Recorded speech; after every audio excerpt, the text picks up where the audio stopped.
नमस्कार दोस्तों, वेदांगा institute of civil service से आपका स्वागत है। मेरा नाम शुभम नौरिया। हम यहाँ पे आपका करंट अफेयर्स का सीरीज़ कर रहे हैं जिसमें हमने तमाम चीज़ें कंप्लीट कर ली हैं। For example we have completed government schemes, government के प्रोग्राम्स, इकोनॉमिक सर्वे, बजट। अब इसी बजट की सीरीज़ में हमारा ये आज का आपका लास्ट टॉपिक बच रहे हैं, तो इसमें हम लोग जो भी चैप्टर्स बचे हुए हैं वो सारे पूरे करेंगे। तो बिना कोई टाइम वेस्ट करे आज का सेशन हम लोग यहाँ से स्टार्ट करते हैं। सो आज जो हमारा टॉपिक है that is chapter 10 climate and environment. अब देखिए climate and environment as such बहुत इंपॉर्टेंट टॉपिक है from prelims point of view, specially UP PCS जैसे एग्जाम्स में आपके डायरेक्ट क्वेश्चंस देखने को मिलते हैं। फॉर एग्जांपल COP जो COP29 है वो आपका कहाँ पे हुआ है, ठीक है, COP30 कहाँ पे होने वाला है, ठीक है, CMS जो है आपका माइग्रेशन से वाली जो आपका सबमिट है वो कहाँ होती है, ठीक है। तो ये सारी चीज़ें, एनर्जी ट्रांजिशन में इंडिया की कौन सी रैंक है, कितना इंस्टॉल्ड कैपेसिटी है हमारे पास रिन्यूएबल एनर्जी की, ये तमाम क्वेश्चंस आपको लास्ट टू लास्ट ईयर्स के पेपर में आपको देखने को मिले थे। ऐसे ही आपका BPSC में भी आपके कुछ इनमें से आपके डायरेक्ट क्वेश्चन आ सकते हैं। सो फर्स्ट जो हमारा टॉपिक है आज का chapter 10 climate and environment. India's per capita carbon emissions are 1/3 of the global average. So ये आपका क्वेश्चन आपको जो यूपी पीसीएस का भी आपको लास्ट ये जो एग्जाम हुआ है आपका ROAR का, उसमें भी ये चीज़ कहने का आपको स्टेटमेंट फॉर्म में देखने को मिली थी कि कहाँ पे आपका पर कैपिटा जो आपका कार्बन एमिशन है वो कितना है, ठीक है। UPSC ने भी आपके प्रीलिम्स में ये क्वेश्चन पूछा था, स्टेटमेंट वाइज एक आपका स्टेटमेंट था उसके अंदर, वहाँ पे आपको ये चीज़ बता रखी थी, वहाँ पे उन्होंने परसेंटेज वाइज बताया, मतलब एक डेटा गिवन था उस क्वेश्चन के अंदर कि इंडिया का पर कैपिटा इनकम जो पर कैपिटा कार्बन एम्बिशन है वो आपका इससे ज़्यादा है, ठीक है। तो यहाँ पे देख लेते हैं। सो इंडिया का पर कैपिटा जो कार्बन एमिशन है are 1/3 of the global average. तो इंडिया बहुत कम आपका कार्बन एमिट करता है पर कैपिटा। इसके बहुत सारे रीजन हो सकते हैं। One of the reason is large population. India is catering around 145 crore people.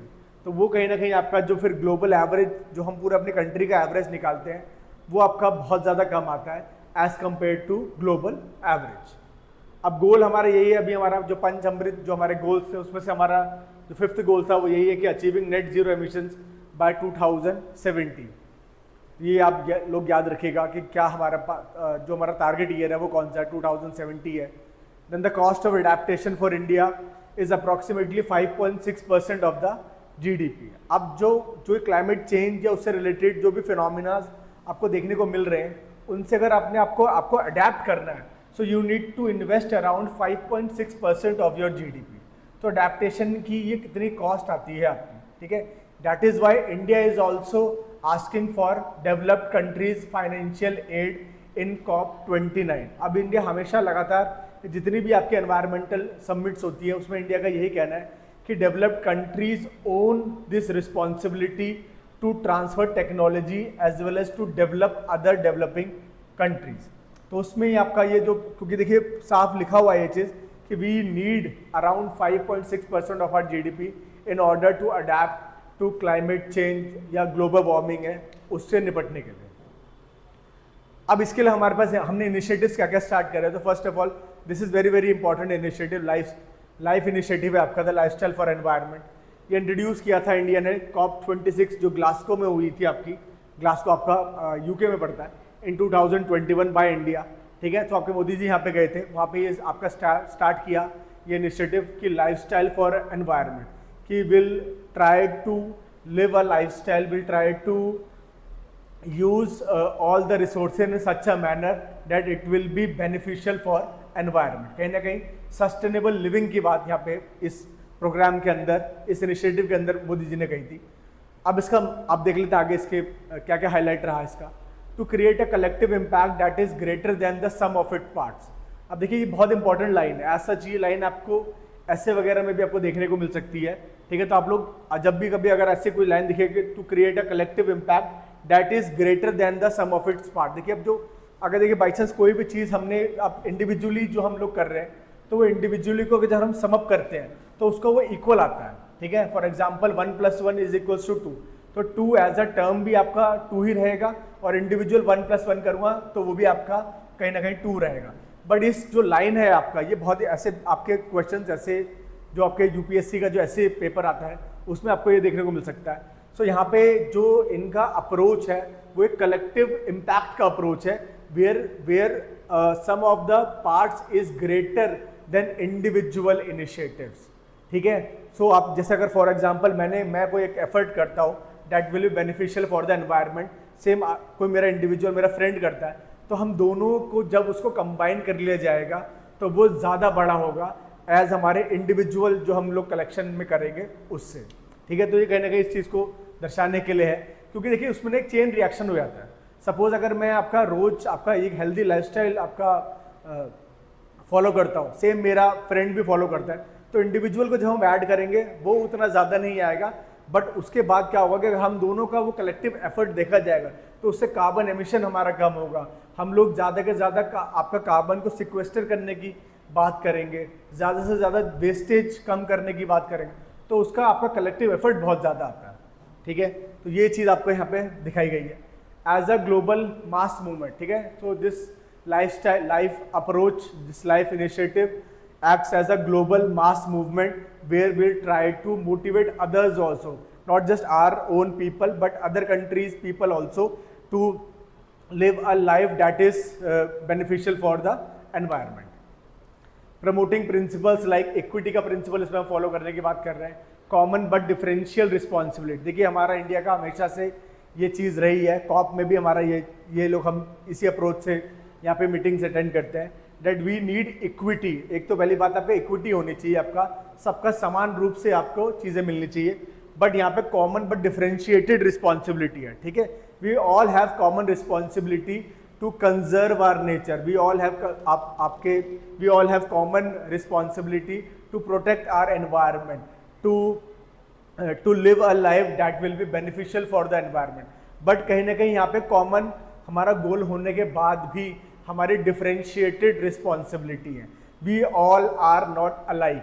For example developed country should make more efforts in order to conserve environment than developing countries. तो ये कहीं ना कहीं आपको इसी अप्रोच के में भी आपका ये चीज़ हाईलाइट करी गई थी कि although we all are having same goal to conserve environment, to reduce carbon emission, to achieve आपके जो SDGs है आपके बाय 2030, बट हम सबका अप्रोच या हम सबकी जो रिस्पॉन्सिबिलिटी है वो कहीं ना कहीं आपके डिफरेंट है। ठीक है, वो लोग ज़्यादा तेज़ी से करेंगे because they are more developed than us. ठीक है, तो वो लोग ज़्यादा आपके अचीव करने की कोशिश करेंगे और हम भी करने की कोशिश करेंगे बट उनसे कम। अब इसका नेक्स्ट है हमारा to encourage environmentally friendly practices such. अब देखिए अब लाइफस्टाइल अप्रोच है आपका, तो इसमें हमारे एनवायरमेंट फ्रेंडली प्रैक्टिसेस को हम लोग इनकरेज कर रहे हैं। फॉर एग्जाम्पल वेस्ट मैनेजमेंट है, रिसोर्स कंजर्वेशन है, रिसाइकलिंग है, वही जो आपका 4R अप्रोच था वो यहाँ पे देखने को मिलेगा। Then we are also promoting the circular economy. Circular economy जो आपकी क्लोज्ड इकोनॉमी है, the circularity of the resources को lead to cost savings of 11% of current GDP in 2030 and 30% in 2050। So कहीं ना कहीं आपका जो ये सर्कुलर इकोनॉमी है, it's a type of closed economy where your inputs are been used by other things also. For example जो आपका input जो आपने किसी आप चिप मैन्युफैक्चरिंग में लगाया या आपका बैटरी में बनाने में लगाया, तो उसके बाद जो उसका वेस्ट बचता है, ठीक है, आफ्टर द उसकी जो लाइफ टाइम यूज़ होने के बाद जो उसकी पूरे लाइफ साइकिल ख़त्म होने के बाद जो आपका उसका जो स्लैग बचता है, जो उसके कंपोनेंट्स जो अभी बच जाते हैं, वो we use those components as input to make another product. ठीक है, तो वो कहीं ना कहीं आपका क्लोज लूप में काम करता है। वो सर्कुलर इकोनॉमी है जो आपके रिसाइकलिंग में विश्वास करती है, जो रीयूज में विश्वास करती है, जो रिफर्बिश में विश्वास करती है। फिर रिड्यूस करना है प्लास्टिक यूज। ये तो हमारा देखिए चल ही रहा है कि प्लास्टिक इस बार का हमारा जो एनवायरनमेंट जो डे था 5 जून, उसमें भी आपका कहीं ना कहीं ये उसका थीम है आपका टू एंड प्लास्टिक। ठीक है, so we need to reduce plastic. तो plastic pollution will account for 15% of global green house gas emissions by 2050।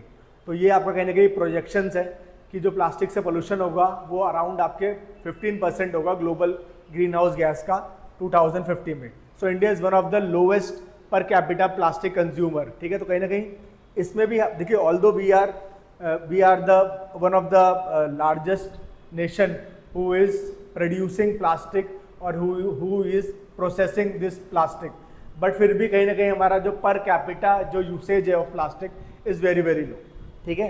India पर capita plastic consumption is only 14 KG, जो कि जो ग्लोबल एवरेज से आपके बिल्कुल हाफ है यार, ठीक है। तो global average is around 35 KG और ये हमारा 14 केजी का अराउंड है पर कैपिटा प्लास्टिक कंजप्शन।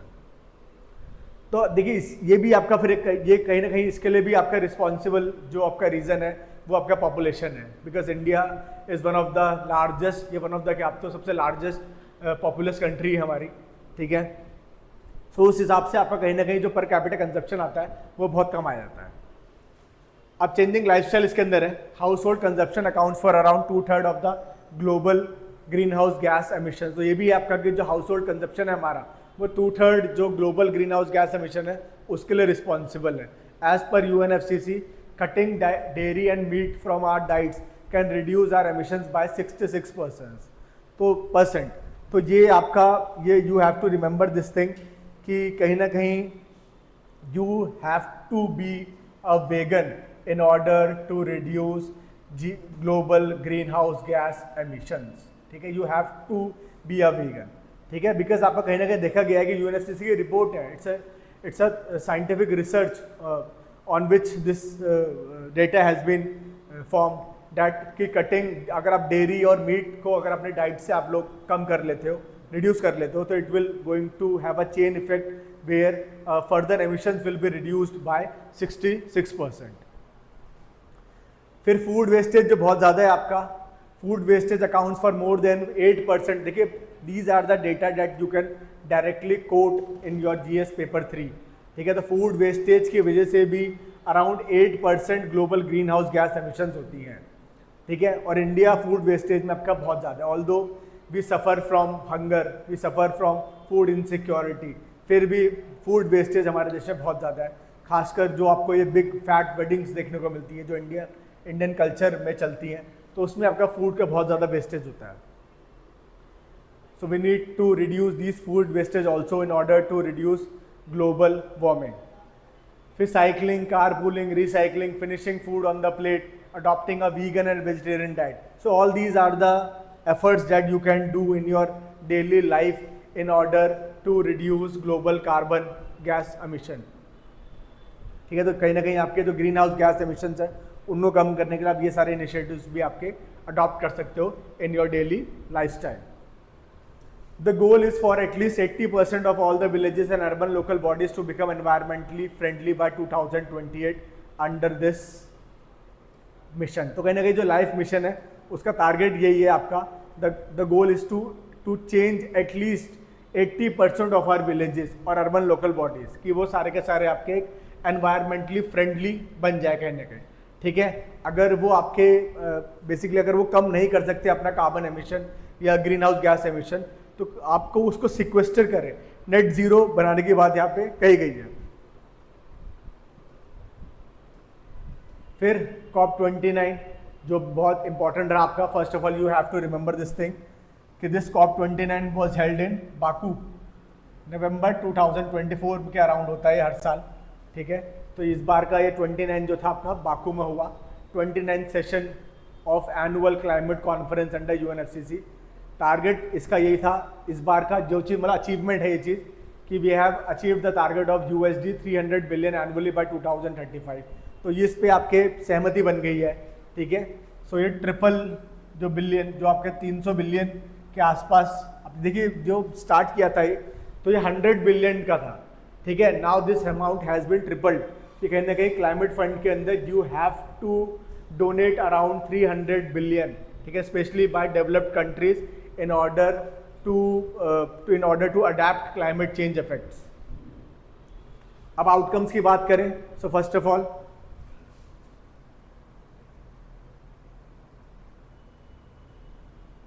आउटकम्स आपके इंपॉर्टेंट है COP29 के।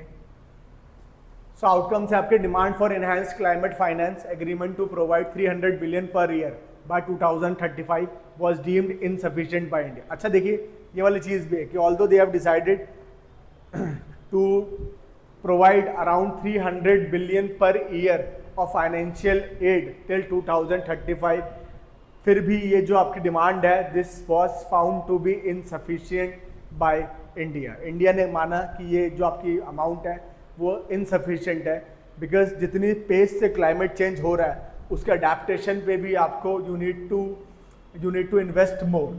ठीक है, तो कहीं ना कहीं आपका ये चीज़ इंडिया ने हाईलाइट करी, इंडिया का इसमें आपका असहमति थी।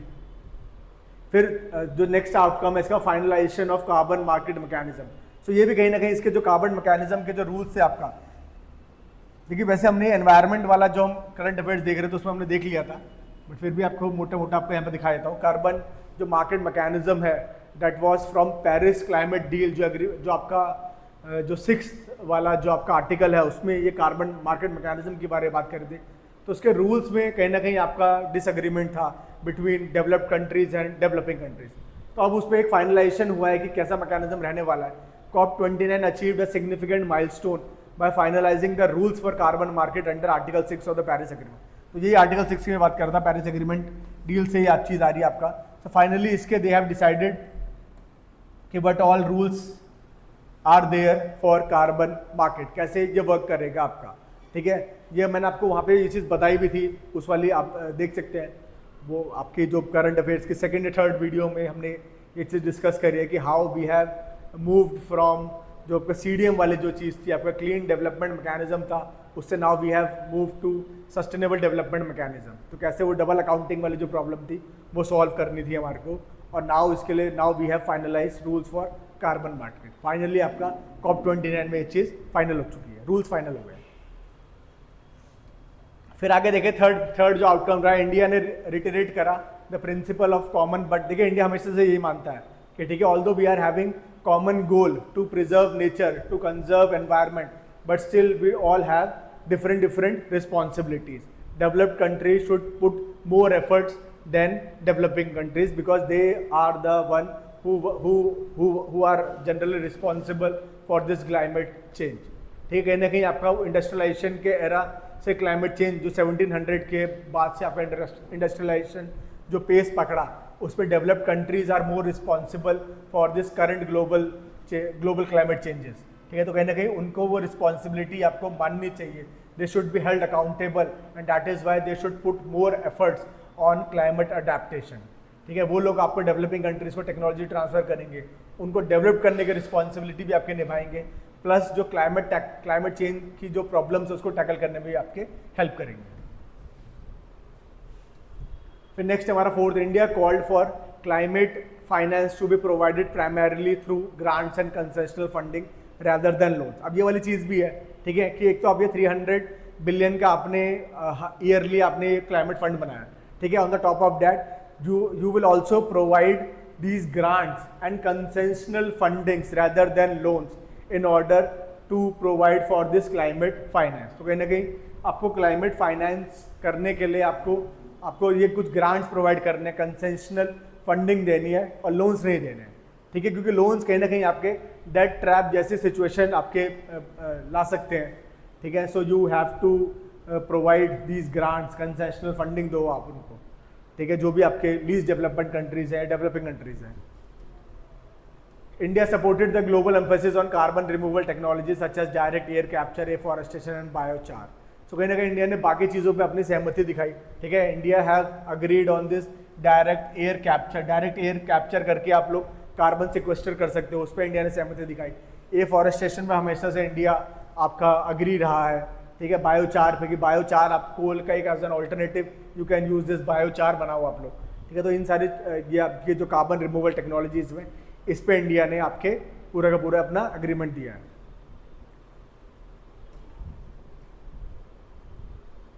अडेप्टेशन की बात करी जाए तो वाई वी नीड अडेप्टेशन, तो India is the 7th most vulnerable country to climate change. ठीक है, खासकर हमारे को बहुत सारी चीज़ें देखने को मिलती हैं कि why we are the most vulnerable country, because sea level rise हो रहा है आपका।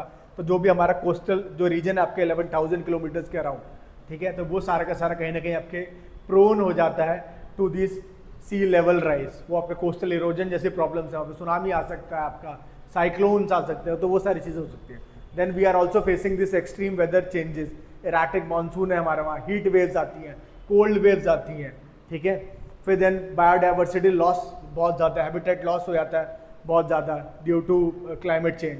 देन वाटर इनसिक्योरिटी है, वाटर स्ट्रेस है बहुत सारी जगहों में।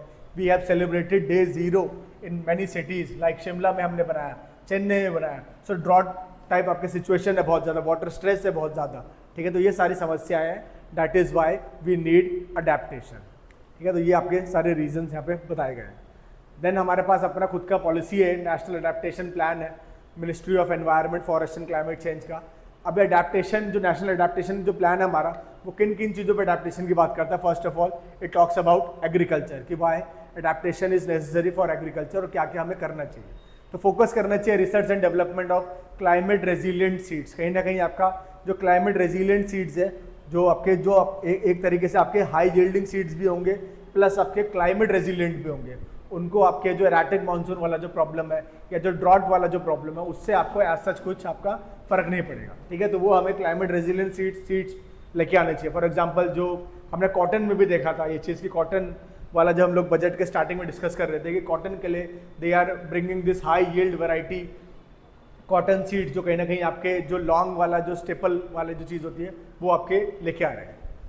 फिर measures to preserve and enhance ground water resources, ठीक है। आप लोग ड्रिप इरिगेशन लगाइए, माइक्रो इरिगेशन लगाइए, ग्राउंड वाटर रिसोर्सेज को बचाना है, आपका रेन वाटर को आपको चैनलाइज करना है हमारे को, so that it can refill all those ground water resources. कहीं ना कहीं इसमें हमारा आपको अमृत धरोहर वाला मिशन भी देखने को मिलेगा, जो आपका रिजुवनेशन की बात करता है, आपके कहीं ना कहीं जो वाटर बॉडीज हैं उनका। फिर इंप्रूव करना है सॉइल की हेल्थ को, मॉडिफाई करना है क्रॉपिंग प्रैक्टिसेस को, ठीक है। सो ये सारी चीज़ें करना है। क्रॉपिंग प्रैक्टिसेस तो कैसे आप लोग कर सकते हो कि मिक्स्ड फार्मिंग करा सकते हो आप लोग, ठीक है। क्रॉप रोटेशन वाली चीज़ों को आप लोग इंड्यूस कर सकते हो, ठीक। फिर now we have to move from water intensive crops to water resistance crop. कहीं ना कहीं आपका जो मिलेट्स वाली जो चीज़ है उन पे आप लोग जाओ, तो वो सारी चीज़ें आपकी। Then building resilience in urban areas. फिर नेशनल अडेप्टेशन के बाद आपका जो चीज़ आपके यहाँ पे इंपॉर्टेंट है वो है आपकी building resilience in urban areas, because urban areas are more prone to climate change effect. खासकर आपको वो सारी चीज़ें आपको यहाँ पे देखने को मिलती है।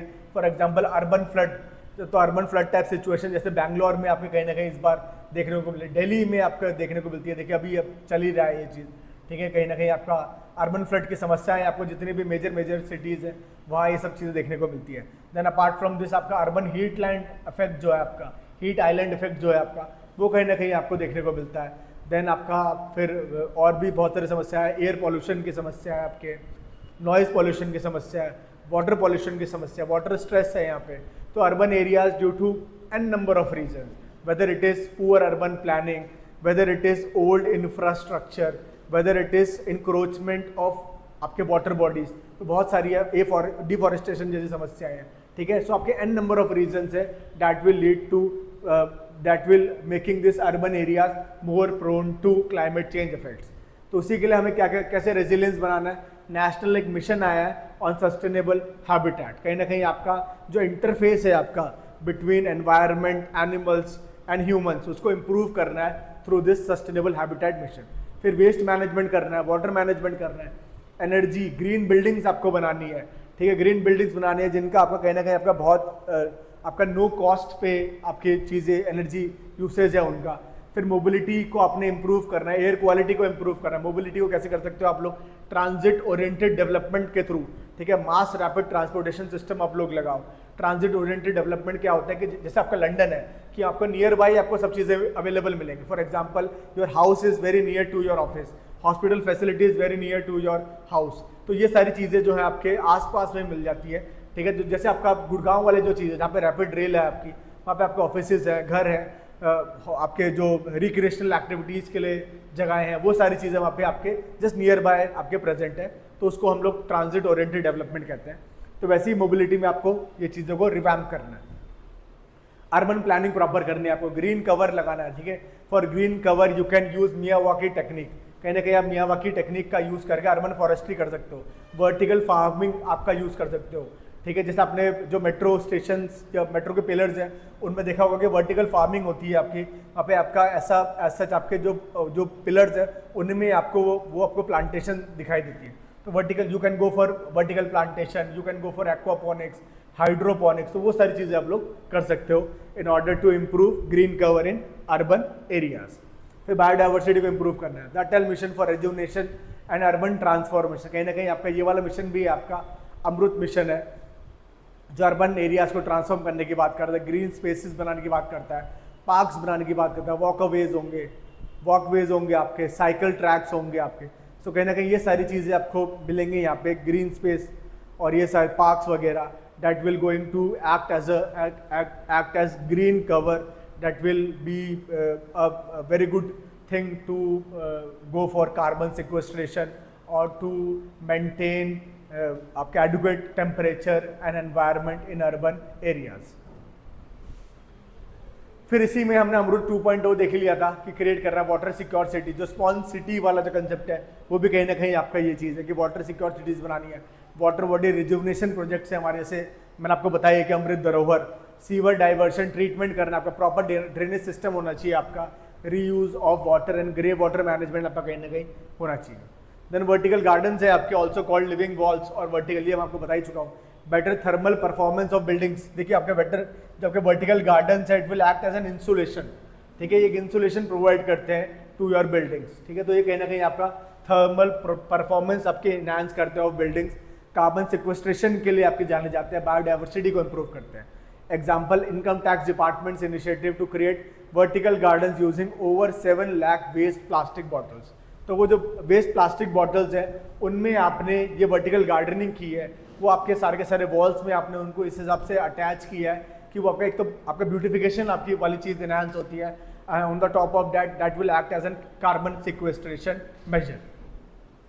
फिर आपका एक इंसुलेशन का भी काम करते हैं, वो आपके इंसुलेट करते हैं बिल्डिंग्स को टू अब्जॉर्ब मोर सनलाइट। तो वो सारी चीज़ें आपका it is also promoting energy efficient and environmentally sustainable buildings practices under the energy conservation and sustainable building code. तो जो ECSBC है आपका, उसके अंदर आपको ये एनवायरमेंटली सस्टेनेबल बिल्डिंग प्रैक्टिसेस और ये सबको भी प्रमोट करने की बात कर रहे हैं। फिर रिवर सिटी अलायंस है आपका, डायरेक्ट क्वेश्चन देखने को मिला था रिवर सिटी अलायंस पे। So this was launched in 2021. It was a partnership between Ministry of Jal Shakti and Ministry of Housing and Urban Affairs. तो ये कहीं ना कहीं आपका जितना मेरे को ध्यान आ रहा है, ये भी आपका COP 27 जो शर्म एल शेख में हुआ था इजिप्ट में, वहाँ पे ये आपका लॉन्च हुआ था, आप लोग चेक कर लीजिएगा, ठीक है। और अभी रिवर सिटी जो अलायंस है हमारा, जल शक्ति मिनिस्ट्री आपकी इम्प्लीमेंटिंग एजेंसी है, तो वो जितनी इसका मेन पर्पस यही है कि जितनी भी आपकी बड़ी बड़ी cities along side this river होगी, उनको इस हिसाब से आपको डिज़ाइन करना है, इस हिसाब से आपको रीडेवलप करना है, so that they are going to conserve all those river waters, ठीक है, अराउंड देयर सिटी। तो उसमें आपका जो अभी हमने रिसेंटली एक MOU भी साइन करा, आपका मिसिसिपी जो रिवर है आपके US में, वहाँ की बेस्ट जो प्रैक्टिसेस हैं उनको अडॉप्ट करने की बात बोली है।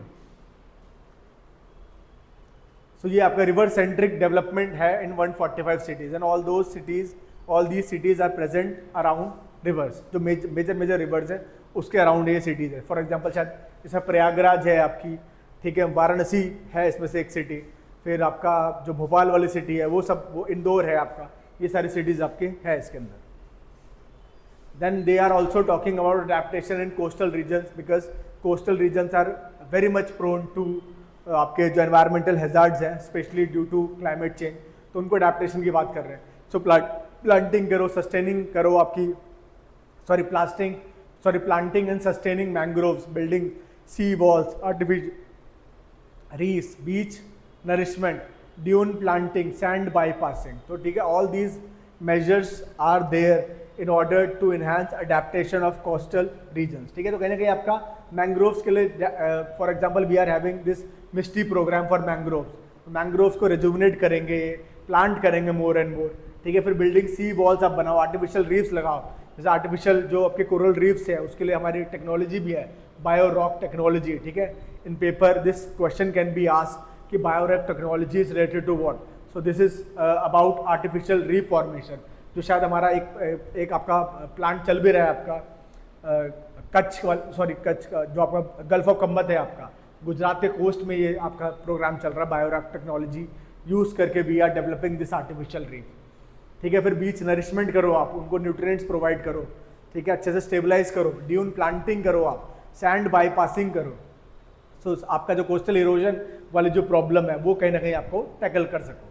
Then we are also have to reinforce this coastal regulation zone in a very stringent manner in order to curb all those encroachments around coastal regions. ये बहुत इंपॉर्टेंट है, आपका स्ट्रिंजेंट आपको इम्प्लीमेंट करना है। CRZ जो नोटिफिकेशन 2019 की, ये आपके first of all you just have to remember this thing कि this is given under this environmental protection act 1986, वहाँ से आपकी आ रही है। वाइल्ड लाइफ प्रोटेक्शन एक्ट 1972 भी आपका इसमें कहीं ना कहीं हेल्प करता है, और इंडियन फॉरेस्ट एक्ट है आपका 1927 का, और बायोलॉजिकल डाइवर्सिटी एक्ट है 2002 का। तो इन सब के अंदर आपको मतलब इन सबको आपको अलाइन करते हुए we have decided to notify this coastal regulation zone, और इसमें आपका बताया गया है कि which all places are very much prone to coastal erosion और other climate change effects, and we need to protect all those coastal regions. तो किन किन एरियाज़ में आपके बिल्कुल भी आपका इंफ्रास्ट्रक्चर डेवलपमेंट प्रोहिबिटेड है, किन किन में अलाउ है, आपका कितना किलोमीटर अंदर तक आपका अलाउड है सी शोर से, तो वो सारे जो आपके रूल्स हैं आपके, this was given in this CRZ notification 2019, और ये सारे एक्ट्स आपके इससे रिलेटेड हैं। ठीक है, अभी जो UPPCS का लास्ट टू लास्ट मंथ जो एग्ज़ाम हुआ है उसमें आपको एक ऐसे ही क्वेश्चन देखने को मिलता है उस एनवायरमेंटली आपका जो ERZs हैं आपके, ऐसे ही क्वेश्चन था आपका सिमिलर CRZ जैसा ही। इकोलॉजिकली सेंसिटिव जोन्स हैं आपके, तो इकोलॉजिकली सेंसिटिव जोन्स जो भी आपके national parks, wild life sanctuaries या आपके बायोस्फीयर रिजर्व्स हैं, उनसे आगे 10 किलोमीटर्स तक का जो एरियाज़ हैं वो सारे के सारे आपको इकोलॉजिकली सेंसिटिव एरियाज़ आपके डिक्लेयर करे गए हैं। ठीक है, वो भी आपके इन्वायरमेंटल प्रोटेक्शन एक्ट के थ्रू ही हैं। ठीक है, तो वो ऐसा क्वेश्चन आपके जब वहाँ पूछा जा सकता है तो there are very high chances of such questions to be asked in your prelims exams as well. ठीक है, तो कहीं ना कहीं आपको ये सब चीज़ें देखने को मिल सकती है, तो ये आप लोग यहाँ पे ध्यान रखेंगे।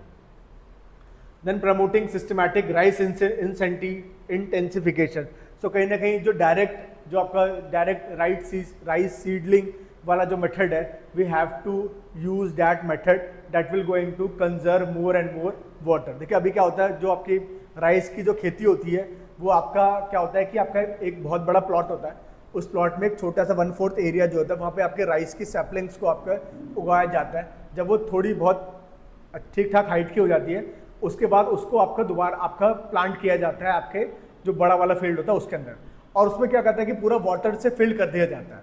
ठीक है, तो उससे क्या होता है कि आपका एक ऐसे हाइपोक्सिक कंडीशन आपके बनाने की कोशिश करी जाती है so that weeds will not going to grow alongside this rice plants. तो वो वाला जो मेथड है वो आपका एक वाटर इंटेंसिव मेथड है।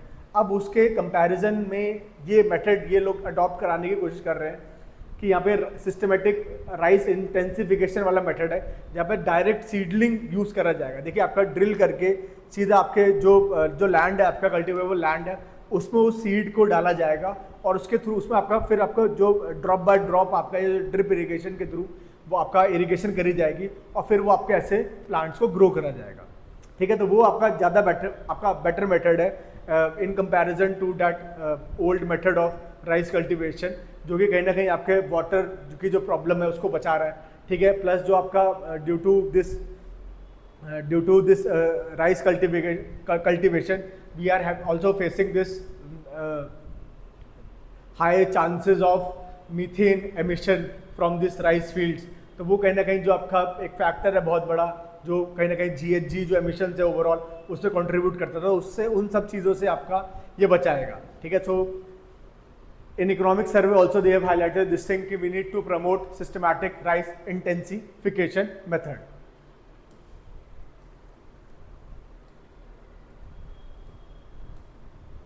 ठीक है, फॉर पैडी कल्टिवेशन के लिए मेथड आपका। देन मिस्ट्री स्कीम्स की बात करी ली हमने कि mangrove initiative for shoreline habitats and tangible incomes. ठीक है, तो ये अभी लास्ट टाइम बजट 2023-24 में लॉन्च हुआ था। ठीक है, मैंग्रोव के एडवांटेजेस देख लेते हैं। हाई बायोलॉजिकल प्रोडक्टिविटी है। ठीक है, कहीं ना कहीं ये आपका हाईली आपका एक टाइप का मैंग्रोव को हम लोग रेन फॉरेस्ट का दर्जा भी देते हैं। ठीक है, तो ये हाई बायोलॉजिकल प्रोडक्टिविटी के लिए रिस्पॉन्सिबल है। हाई कार्बन सिक्वेस्ट्रेशन कैपेबिलिटीज रखता है, serve as a protective barrier for coast line against cyclones, typhoons, tidal waves. ठीक है, तो ये आपका बहुत मोस्टली साइक्लोन्स, टाइफून्स और इन सब चीज़ों से आपके कहीं ना कहीं आपका एक प्रोटेक्टिव वॉल की तरह आपका बिहेव करते हैं, ठीक है। अभी आपने देखा भी होगा जो सुंदरबंस में हमारे पास जो लार्जेस्ट मैंग्रोव्स हैं ऑफ द वर्ल्ड, वो काफ़ी सारे उनको नुकसान हुआ था इन दिस साइक्लोन अम्फान, ठीक है। तो उस पर अम्फान वाले साइक्लोन में बहुत ज़्यादा नुकसान हुआ। एक साइक्लोन और भी था जिसमें आपके वेस्ट बंगाल वाला जो पूरा कोस्टल रीजन था उसको भी आपको काफ़ी ज़्यादा इफेक्ट करा, ठीक है। तो ये कहीं ना कहीं आपका एक ऐसा प्रोटेक्टिव लेयर आपका कहीं ना कहीं है। That is why government of India has decided to launch this MISTI scheme where they are focusing more on rejuvenating these mangrove forest alongside the coastal region. फिर मिस्टी एम करता है वही कंजर्व कर रहा है मैंग्रोव्स को थ्रू रिफॉरेस्टेशन, एफॉरेस्टेशन करेगा। Programme will cover approximately 540 square kilometres across 9 coastal states and 4 union territories over 5 years, ठीक है। सो उसका time period is very very important, 2023 से 28 तक का है ये पूरा, ठीक है। टारगेट कर रहा है अपने 9 जो कोस्टल स्टेट्स है हमारे, ठीक है, 4 यूटीज, ठीक है। और ये 540 स्क्वायर किलोमीटर्स में के अराउंड में ये लोग आपका रीप्लांटेशन करेंगे, रिफॉरेस्टेशन करेंगे, रिस्टोर करेंगे ऑल दोज मैंग्रोव्स, ठीक है। तो ये आपका कहीं ना कहीं इंपॉर्टेंट है आपका in order to enhance our capabilities for adaptation towards climate change, ठीक है। अब इसमें नेक्स्ट देख लेते हैं इसकी फंडिंग मैकेनिज्म। अब से देखिए ये आपका कार्बन सिंक भी बना रहा है आपका कहीं ना कहीं 4.5 मिलियन टन्स ऑफ कार्बन का, ठीक है। इंडिया का अपना टारगेट भी है ना कि we need to make around 1 billion tonne of carbon sink, ठीक है, जो कहीं ना कहीं हमारा INDC थे हमारे इंटेंडेड नेशनली डिटरमिन्ड कॉन्ट्रीब्यूशन, तो उसमें आपका ये कहीं ना कहीं आपके हेल्प कर रहा है 4.5 मिलियन टन्स बनाने में। फिर फंडिंग है, funding from the state compensatory जो एफॉरेस्टेशन फंड है, जस्ट लाइक जो कैंपा फंड है हमारे पास सेंट्रल का, वैसे स्टेट्स के पास भी अपने अपने अपने डेडिकेटेड फंड्स हैं। तो इसकी फंडिंग जो होगी आपके स्टेट कंपनसेटरी एफॉरेस्टेशन फंड में से आएगी, ठीक है। प्लानिंग अथॉरिटी से आएगी, कैंपा वाला जो चीज़ है, नेशनल कैंपा से आएगी, Mahatma Gandhi national rural employment guarantee act भी इसमें कहीं ना कहीं आपका मर्ज हो रहा है एंड अदर सोर्सेज। तो जो आपके प्लांटेशंस करेंगे those are the people from this मनरेगा स्कीम, ठीक है। तो वो मनरेगा को भी आपको कहीं ना कहीं उसका यूज, मनरेगा में जो आपके जॉब एलोकेशन होता है उसका यूज़ करके ये सारा का सारा चीज़ें बनाने की कोशिश है। फिर अडेप्टेशन एक्शन देख ले फॉर वाटर मैनेजमेंट के लिए। सो रिसेंट जल शक्ति अभियान चलाया गया, कैच द रेन कैंपेन है हमारा, ठीक है, नारी शक्ति से जल शक्ति। तो now they are focusing on Nari Shakti से Jal Shakti where women centric approach has been taken in order to save rain water, ठीक है। सो कैच द रेन जो कैंपेन है उसमें आपके विमेन को प्रमोट करने की बात करें, ठीक है, so that we can facilitate water conservation through rain water harvesting. तो इसमें यही कि focus on women's role in water conservation through 5 interventions like rain water harvesting कराएंगे, वाटर बॉडी मैपिंग करेंगे, ठीक है, इंटेंसिव एफॉरेस्टेशन करेंगे, अवेयरनेस जनरेशन करेंगे, ठीक है। तो ये कैच द रेन ये आपका कैंपेन है, it's very very important in order to save water, save India from this water stress situation. तो किसके लिए आपका बहुत इंपॉर्टेंट ये हो जाता है, ठीक है। इसका मोटिव भी यही है आपका कि we need to save water where it falls when it falls. तो ये कैच द रेन कैंपेन। फिर इसमें हमारा नेक्स्ट है हमारा नेशनल एक्विफर मैपिंग प्रोजेक्ट नैक्यूम, ठीक है। फिर भू नीर पोर्टल है हमारा for managing and regulating ground water resources. तो ये कहीं ना कहीं आपका एक सिंगल विंडो पोर्टल बनाया गया है where all the information related to ground water resources will be present, जहाँ फिर इसके लिए आपको मतलब जिसकी वजह से we can manage regulate this ground water resources. तो उसके लिए आपके भू नीर प्रोजेक्ट पोर्टल है आपका, जो आपके जो जोग्राफिकल इंडिकेशन सिस्टम है आपका, जियो स्पेशल मैपिंग वगैरह के से का यूज़ करके आपका अच्छे से मैनेज कर रहा है। फिर we have this flood watch India app, ठीक है। तो ये आपके सारे के सारे आप लोग वे फॉरवर्ड में आप ये सब चीज़ें यूज़ कर सकते हो इन योर यूपीएससी मेंस, ठीक है। तो वहाँ पे आप ये दिखा सकते हो कि what all are the initiatives taken by government of India in order to adapt to water crisis.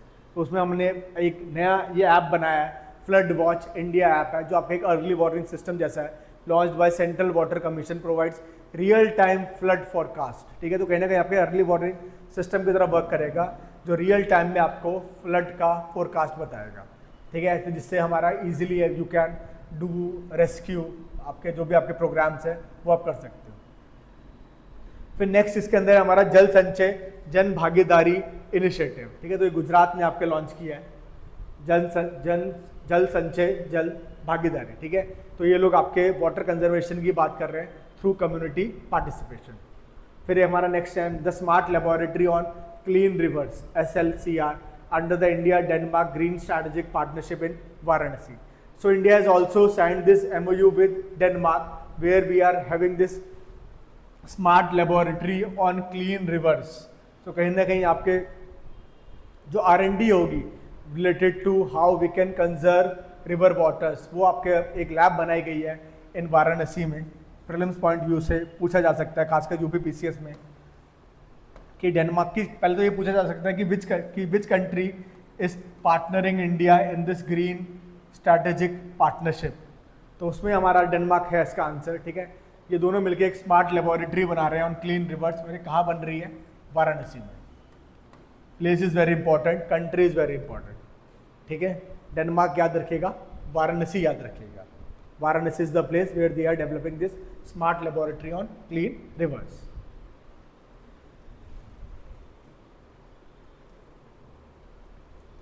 फिर इसका वही है आपका, अच्छा देखिए, जो ये आपका लेबोरेटरी है वाराणसी में बन रही है, इसके लिए स्पेसिफिक रिवर भी इन्होंने दे रखी है। It is aiming to rejuvenate Varuna river. तो वरुण जो रिवर है आपकी, उसके लिए देखिए वाराणसी से आप लोग याद रखिएगा, वाराणसी में जो लेबोरेटरी बन रही है it is specially dedicated to conserve this Varuna river. इसको रिजुवनेट करने की ये बात यहाँ बोल रहे हैं, वरुणा रिवर, ठीक है। ये चीज़ आप लोग ध्यान रखिएगा। फिर next we are having Mawra multipurpose reservoir project है हमारा। Mawra multipurpose reservoir project of Meghalaya में है, ठीक है। मावरा जो आपकी जगह है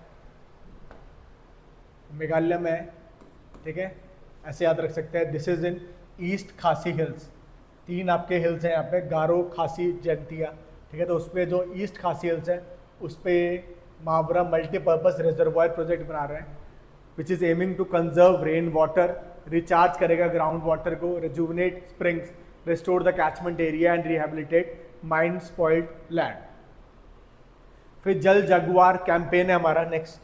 जल जगुआर कैंपेन छत्तीसगढ़ का है, ठीक है। ये आप लोग बेसिकली यहाँ पे जो स्टेट्स हैं जस्ट वो याद रखिएगा। जैसे मावरा जो है आपका, मावरा वो मेघालय में है। फिर ये जल जगुआर कैंपेन है आपका छत्तीसगढ़ में, ठीक है। It is also focusing on conserving rain water, roof top water collection के लिए आपको फैसिलिटेट करेगा, और वाटर वेस्ट वाटर मैनेजमेंट करने की बात कर रहे हैं।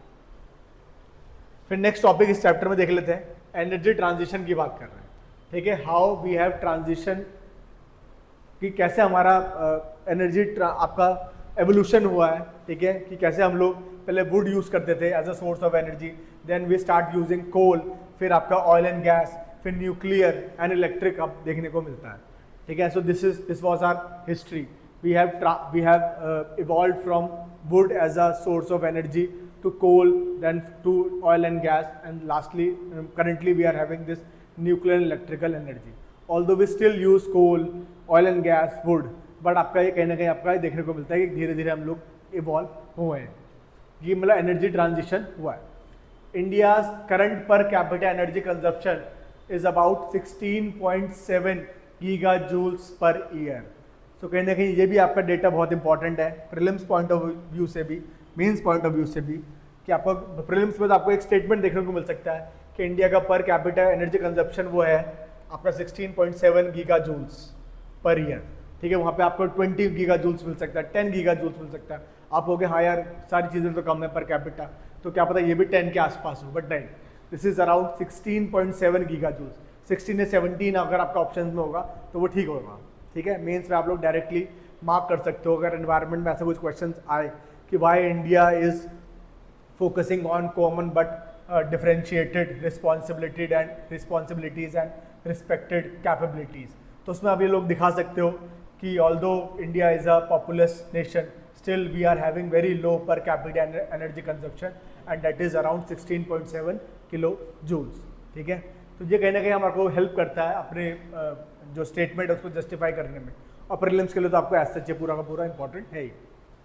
फिर रिक्वायरमेंट है टू बिकम विकसित भारत तो अगर if India is aiming to become this Viksit Bharat developed India at the rate 2047, so this energy consumption should be increased from this 16.7 gigajoules to 50 to 75 gigajoule per year. तो ये हमें इम्प्रूव करना है आपको, ठीक है, बट शर्त ये है कि this energy usage should come from renewable energy sources and not from this conventional sources. देखिए इलेक्ट्रिकल और न्यूक्लियर फिर भी ठीक है, अगर इलेक्ट्रिकल में भी कोल वाली चीज़ नहीं है तो ठीक है आपका, ठीक है, न्यूक्लियर आपका टेक्नोलॉजी वैसे ठीक है आपकी, but if they are using this wood coal तो ये आपके कहीं ना कहीं आपकी समस्या है, ठीक है. तो आप ये चीज़ें ध्यान रखिएगा. फिर increasing efficiency of coal plants using, अब देखिए कोल प्लांट की एफिशिएंसी कैसे हम लोग इंक्रीज कर सकते हैं, सुपर क्रिटिकल का यूज़ करके, अल्ट्रा सुपर क्रिटिकल का यूज़ करके, recent advanced ultra super critical technologies use करके. तो ये सारी चीज़ें हम लोग कर सकते हैं.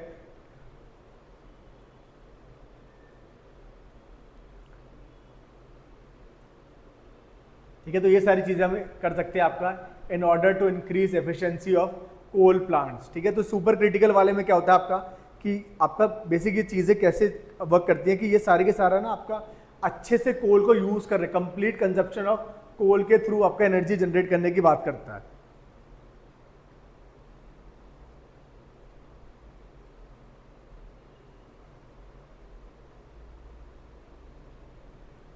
ठीक है, सेम जो अल्ट्रा सुपर क्रिटिकल है उसमें आपका जो कोल है आपका वो पूरा एफिशिएंटली बर्न करता है.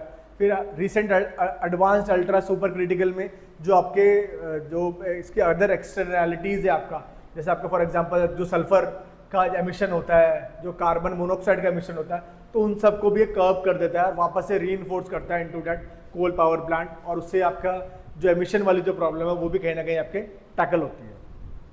देख लेते हैं, देखिए बताइए रखा है advanced ultra super critical technology by national thermal power corporation NTPC, और जो भेल है आपका भारत हैवी इलेक्ट्रिकल्स लिमिटेड, इन दोनों का मिलके आपका advance ultra super critical technology लेके आया है. इसके थ्रू ये 800 megawatt of ask technology based thermal power plant इन्होंने लगाया कोरबा छत्तीसगढ़ में.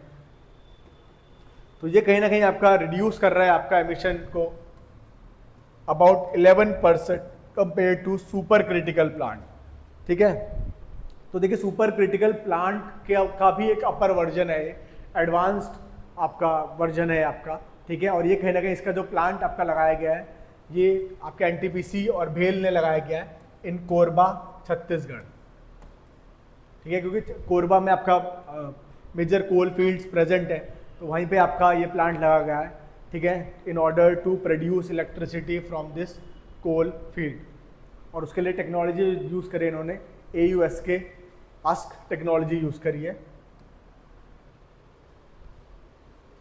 This is advanced ultra super critical plant. ठीक है, एनटीपीसी और भेल का है ये आपका BHEL. फिर चैलेंजेस की बात करूं तो चैलेंजेस क्या क्या है, geographical concentration of uranium and other essential minerals है, ये भी प्रॉब्लम है. ठीक है, India although is trying to produce more electricity from this nuclear power plant, but still we are not having that much enriched uranium reserves, या इतना uranium, पहले बात तो यूरेनियम रिजर्व्स ही नहीं है हमारे पास, और हम लोगों ने वो एनरिचमेंट किया भी नहीं है उस लेवल तक का कि यहाँ से आपका जो ये पूरी साइकिल है वो ढंग से आपके काम कर सके. वो क्रिटिकल जो पॉइंट आपको अचीव करना है, क्योंकि इंडिया का पूरा यूरेनियम का यूज़ करके न्यूक्लियर जो पावर प्रोजेक्ट है वो एक 3 स्टेज का प्रोजेक्ट है. ठीक है, where in second stage it will going to act as a chain reaction, जो कि आपका फिर ये पूरा का पूरा चलते जाएगा. वो आपका सिस्टम कुछ ऐसा है कि उसमें से 3 न्यूट्रॉन्स निकलते जाएंगे, 3 न्यूट्रॉन्स फिर आगे जाके 9 बनाएंगे, 9 से 27 ऐसे करके चेन रिएक्शन चलता जाएगा, और वो यूरेनियम आपका जो प्लूटोनियम में आपके टूट के बन रहा है वो आपका एज अ रीफ्यूल यूज हो सकता है. ठीक है, इसमें थर्ड स्टेज में हम लोग थोरियम का यूज़ कर रहे हैं, because India is having ample amount of thorium reserve. तो उसको थोरियम के साथ मिक्स करके प्लूटोनियम को या यूरेनियम का जो बचता है उसको करके हम लोग अपना पूरा पावर प्लांट चलाना चाहते हैं. बट इंडिया में पहली बात तो यूरेनियम आपका रिजर्व इतना है नहीं.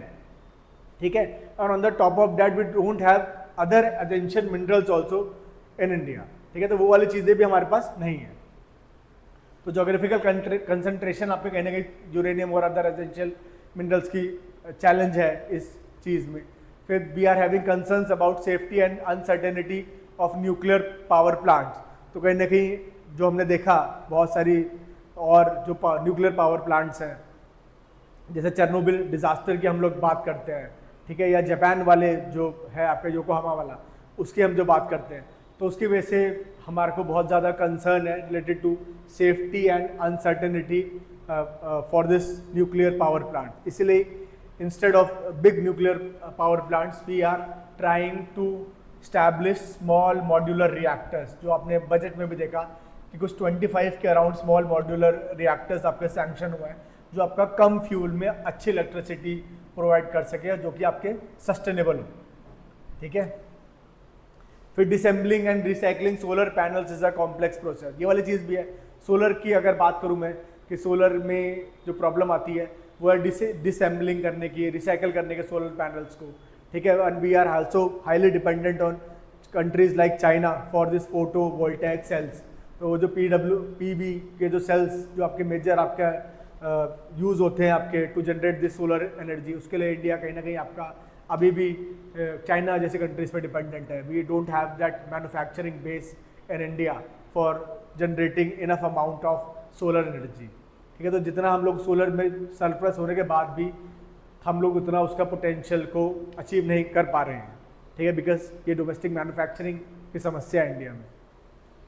फिर ह्यूज एनर्जी कंजप्शन है बाय डेटा सेंटर्स। अब ये वाली भी चीज़ है कि ठीक है, इंडिया में जो मोस्टली जो कंजप्शन आपका एनर्जी का वो सारा डेटा सेंटर्स, क्योंकि ये जो आपके बड़े बड़े जो डेटा सेंटर्स हैं जो आपके डेटा प्रोसेस करते हैं आपका, ठीक है, कलेक्ट करते हैं आपका, तो उन जगहों पे आपके इलेक्ट्रिसिटी कंजप्शन बहुत ज़्यादा है, ठीक है। और ये चीज़ इन्होंने हाईलाइट भी करी कि एक एज अ चैलेंज है एनर्जी सिक्योरिटी में कि huge energy consumption bye data centres. Example, data centres alone will consume 6% of the US total electricity demand in 2026, ठीक है। तो जब यूएस में आपका 6% के अराउंड कर रहे हैं, इंडिया में although we are having very less data centers, but फिर भी आपका बहुत ज़्यादा इसका कंजप्शन है, ठीक है। तो ये आपका कहीं ना कहीं एनर्जी सिक्योरिटी के लिए ये चैलेंज है। अब इंडिया के नज़रिए से बात करूं मैं एनर्जी ट्रांजिशन की, देख लेते हैं।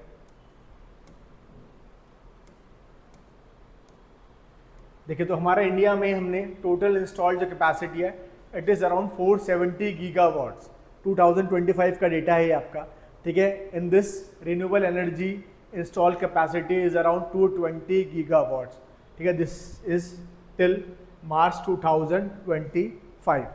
तो मार्च 2025 तक का ये डेटा है आपका, ठीक है। तो जो 470 गीगावाट्स की टोटल इंस्टॉल्ड कैपेसिटी हमारी, उसमें 220 गीगावाट्स जो है आपके is been contributed by this renewable energy.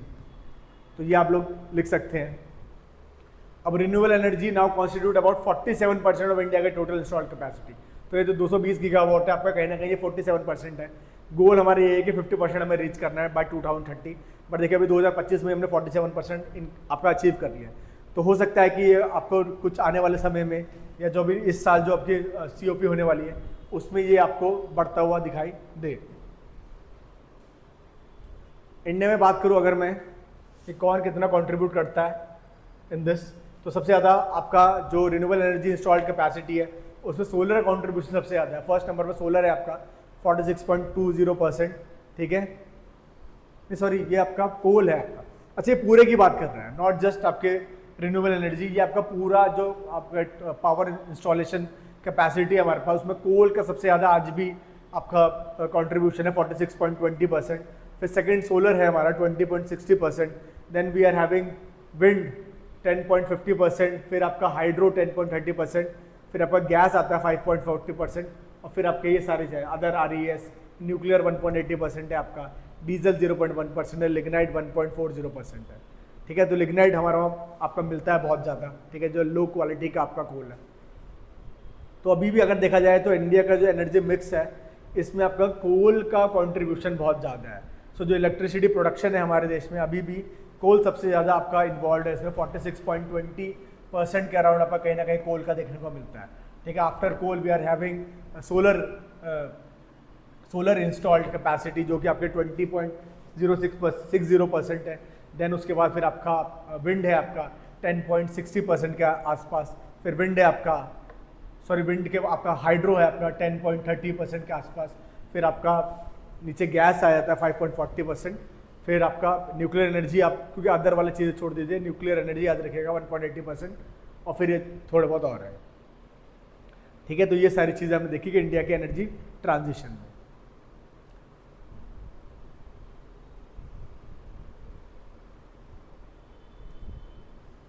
अब बाकी इसके लिए जो प्रोजेक्ट्स थे हमने मोस्टली देख लिए हैं, बट फिर भी थोड़ा थोड़ा देख लेते हैं।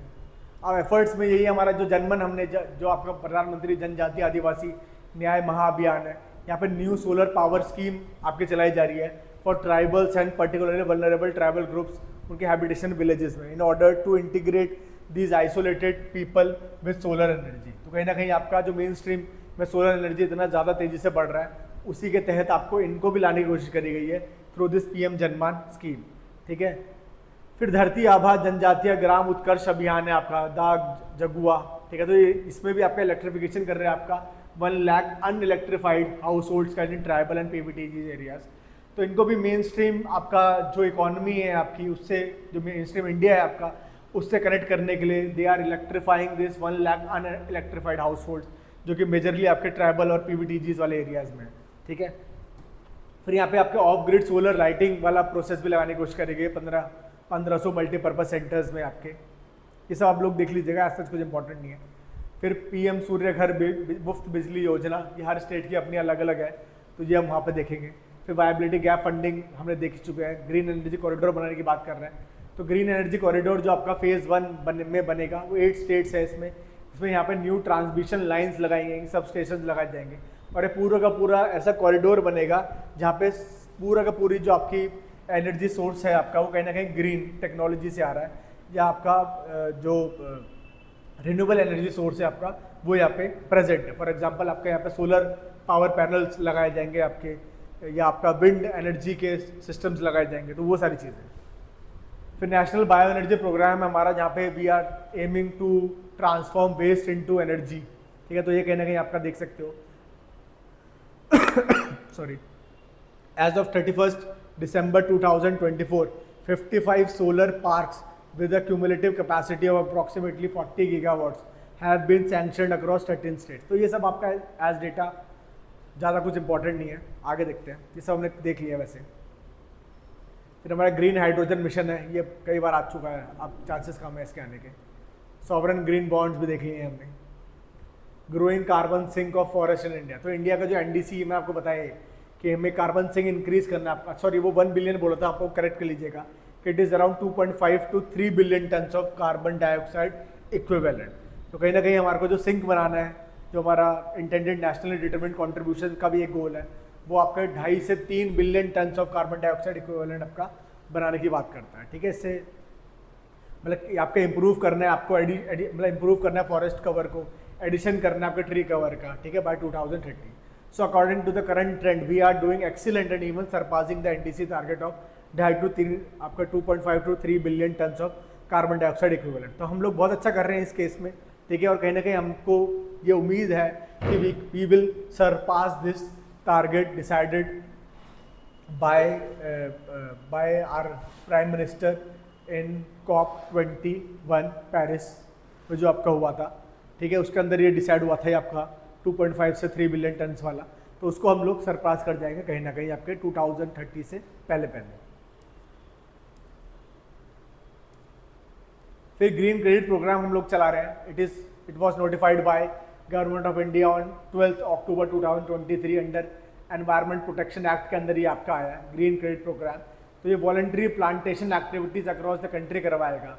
ठीक है, land bank for plantation accessible via dedicated web portal आपका चलेगा, इनकरेज करेगा गवर्नमेंट के इंस्टीट्यूशंस को, पब्लिक सेक्टर अंडरटेकिंग्स। अब देखिए ये क्या चीज़ है आपका, ये आपका ग्रीन क्रेडिट प्रोग्राम है, जहाँ पे आपके कुछ जो आपके गवर्नमेंट के जो इंस्टीट्यूशंस हैं, या आप लोग प्राइवेट लैंड पे भी अपना, अगर आप लोग अच्छा खासा अपना फॉरेस्ट, छोटा स्मॉल फॉरेस्ट लैंड अगर आप लोग कर सकते हो अपना मैनेज, ठीक है, तो उसको आप एज अ क्रेडिट आप किसी को बेच सकते हो। जो भी आपके इंडस्ट्रीज होंगे, they have to purchase these green credits from you और फ्रॉम एनी गवर्नमेंट डिपार्टमेंट और एनी PSU।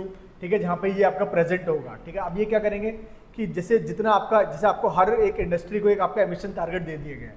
अब उस एमिशन टारगेट को if you if you break that emission target और उससे ज़्यादा आप कर दे, उसके एक्सेस में आप लोग एमिट कर देते हो चीज़ों को, तो उस केस में you have to purchase this green credits. और उसके लिए आप कहीं ना कहीं ये पूरा पूरा प्रोग्राम देखने को मिलता है जहाँ पे आप खुद से भी अपनी चीज़ों को करके आप ये ऐसे पैसे कमा सकते हैं। ठीक है, तो एक लैंड बैंक बनाया जाएगा फॉर प्लांटेशन जो एक्सेसिबल रहेगा via dedicated web portal. encouraging government institutions, public sector undertakings, non-governmental organizations, देखिए private companies, organization, philanthropists, individuals, groups of individual registered under the Society Registration Act to select plantation blocks from the registered plantation blocks for encouraging afforestation। यहाँ पे जाके ये सब लोग अपने plantation कर सकते हैं। ठीक है, इसको आपका अच्छे से जो अर्बन जो फॉरेस्ट या मियावाकी टेक्निक का यूज़ करके ये लोग लगा सकते हैं यहाँ पे। ठीक है, और फिर ये बेच देंगे आगे। Private companies and PSUs can use green credit as a part of their mandatory CSR activities। अच्छा, ये वाली चीज़ भी है कि जो ग्रीन क्रेडिट्स ये लोग बना रहे हैं, ठीक है, सो ये अगर प्राइवेट कंपनीज इन्वॉल्व है या PSUs इन्वॉल्व है ग्रीन क्रेडिट बनाने में, तो वो इन सब चीज़ों को यूज़ कर सकते हैं as their corporate social responsibility. तो ये भी कहीं ना कहीं आपकी बहुत सही चीज़ है आपका कि आप लोग जो प्राइवेट कंपनीज हैं अगर वो कुछ और CSR नहीं कर पा रही हैं, so they can choose this initiative green credit program as their CSR activity। ठीक है, in the future individuals might get incentives like tax benefits मिल जाएगा, सब्सिडी मिल जाएगी, लोअर इंटरेस्ट रेट, ये सब चीज़ें आपको मिल सकती हैं if you are involve in this plantation drive. फिर एक पेड़ माँ के नाम हमने देखा ही था, ये आपको बहुत इंपॉर्टेंट है, launch in 2024 world environment day पे आया था। It successfully met its ambitious goal of planting 80 crore seedlings. अकेले यूपी में ही आपका हमने देखा था कि 5 करोड़ के आसपास आपके ये सैपलिंग्स लगाई गई थी।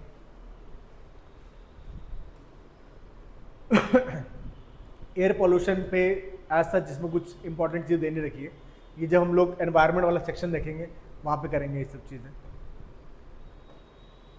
एक्स्ट्रास की बात करें सो G7 कंट्रीज़ के बारे में बताया गया है, ये सब आपको पता ही होगा। बैड हार्मोनिक्स, अभी टर्म्स हैं कुछ कुछ आपके जो पूछे जा सकते हैं इन प्रीलिम्स। सो पहला जो टर्म है हमारा यहाँ पे वो है bad harmonics. So bad harmonic means distortions in the power supply to households on account of increased power consumption by data centers। So आपके जो data centers हैं आपके वो ज़्यादा power consumption कर लेते हैं as a result of which household were devoid of energy। तो जो power supply आपके households को मिलना चाहिए था वो यहाँ नहीं मिलता है। ठीक है, और instead of this household data centers are getting this power supply, और उस चीज़ को हम लोग कहते हैं बैड हार्मोनिक्स। ये आपका टर्म उसके लिए यूज होता है। ठीक है, this distortion can erode the quality of power supply which can damage electrical appliances and increase the risk of electrical fires. अब क्या होता है कि जो आपके जो पावर सब कंजप्शन जो डेटा सेंटर्स करते हैं वो बहुत ज़्यादा अमाउंट में करते हैं। ठीक है, उसकी वजह से इलेक्ट्रिसिटी कंजप्शन जो आपका हाउस होल्ड में वो कहीं ना कहीं आपका डिस्टॉर्ट हो रहा है। ठीक है, एक तो पहले कम मिल रहा है, ऊपर से वो डिस्टॉर्ट भी हो रहा है, तो उसमें पावर का जो वोल्टेज है उसमें इतनी सही फ्लक्चुएशन आ जाती है आपका, जिसकी वजह से आपके ये जो इलेक्ट्रिकल अप्लायंसेज हैं हाउस होल्ड में यूज़ होने वाले वो डैमेज हो जाते हैं। ठीक है, और कहीं ना कहीं आपके रिस्क हो जाते हैं इलेक्ट्रिकल फायर्स का। सो this is the word bad harmonics. ठीक है, कहीं ना कहीं आपके ये जो हमारा हार्मोनिक्स वाली जो चीज़ है आपका, हार्मनी वाली जो चीज़ है, उसी से वर्ड आपका निकला है बैड हार्मोनिक्स का, जो कि आपका सिंपल से आपको ये बता रहा है कि जो डेटा सेंटर्स में पावर कंजप्शन आपका बहुत ज़्यादा अमाउंट में होता है, उसकी वजह से हाउस होल्ड का जो पावर सप्लाई वो डिस्टॉर्ट हो जाता है, and as a result of this distortion it will lead to आपके damage of electrical appliances use in your household. ठीक है, कहीं ना कहीं आपका पूरा का पूरा ये आपका प्रॉब्लम क्रिएट कर सकता है इलेक्ट्रिकल फायर का। फिर एक्सटेंडेड प्रोड्यूसर रिस्पॉन्सिबिलिटी आपको पता ही है।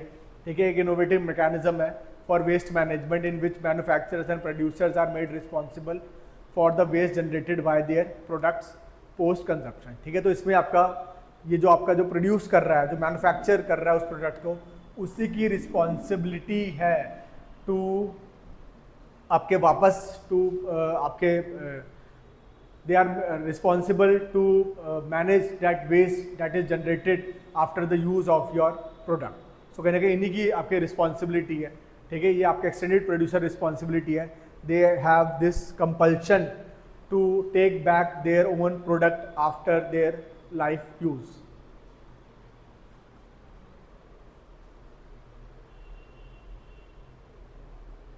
फिर finishing the food on the plate can avoid 90 kg of annual food waste per person. तो ये कहीं ना कहीं आपका डेटा अच्छा है, आपका way form you can use this data कि अगर आप लोग पूरा कंप्लीटली फूड फिनिश करते हो अपने प्लेट में, सो ये कहीं ना कहीं आपके अवॉइड कर देता है 90 kg of annual food waste per person. तो इतना ज़्यादा आपका ठीक से काम कर सकते हैं अगर हम अपना खाने की प्लेट पूरी ख़त्म करें।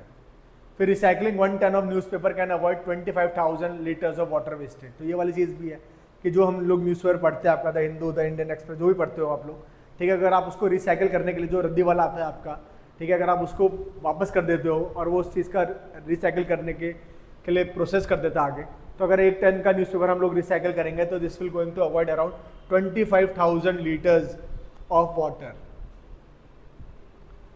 ठीक है, तो ये वाली चीज़ हमने देखी है।